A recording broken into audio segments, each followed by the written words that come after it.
Nagpapaalala si Pangulong Ferdinand Marcos Jr. sa mga motorista na habaan ang pasensya at iwasan ang road rage ngayong long holiday.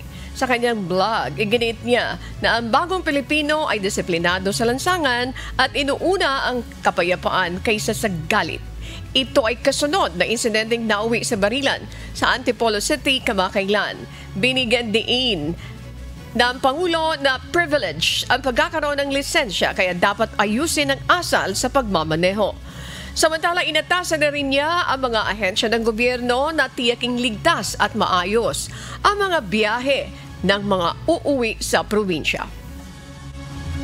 Ang Pilipino ay disiplinado sa lansangan, maingat sa pananalita, nagtitimpi at pinipili ang kapayapaan. Ang lahat ay napapag-usapan ng maayos at malumanay. Lugi tayo at ang mga pamilya natin sa mga posibleng dala nitong kapalit kung hahayaan natin lamunin tayo ng galit kahit isang saglit lamang.